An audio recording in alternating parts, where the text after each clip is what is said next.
आज मंजू का अपनी सास से झगड़ा हो गया। 2 दिन पहले वो अपने पति से किसी बात पर लड़ पड़ी थी। ससुराल हो या मायके, हर रिश्तेदार से यहाँ तक कि उसके अड़ोस पड़ोस के लोगों के साथ भी मंजू की कभी ना कभी कहा सुनी हो ही गई थी। हालत ये हो चली थी कि लोग मंजू के साथ अब बात करने से भी कतराते थे। उसे देखते ही अपना रास्ता मोड़ लिया करते थे। मंजू अपने आप को अकेला महसूस करने लगी थी।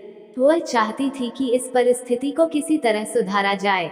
उसे ये तो पता था कि लोगों का उससे दूर होने का कारण उसके झगड़े थे, लेकिन वो ये नहीं समझ पा रही थी कि यह झगड़े तो कैसे जाते हैं।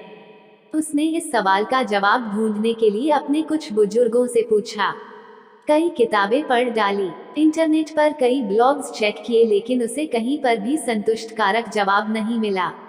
एक दिन मंजू के दरवाजे पर एक साधु भीख मांगने आया।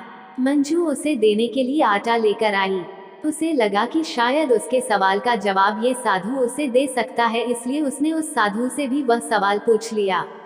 मंजू ने साधु से पूछा, साधु बाबा, क्या आप जानते हैं कि झगड़े होने का सबसे बड़ा कारण क्या है?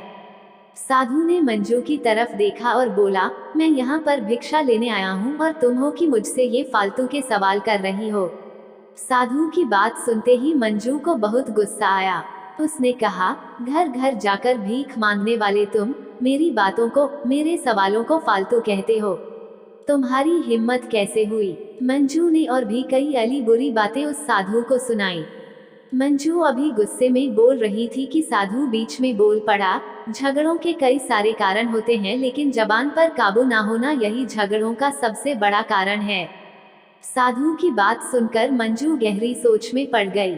साधु ने भिक्षा में आटा लिया और वहां से चला गया। कहानी अच्छी लगी हो तो हमारे चैनल को सब्सक्राइब करें, साथ में बेल आइकन घंटी को ऑल कर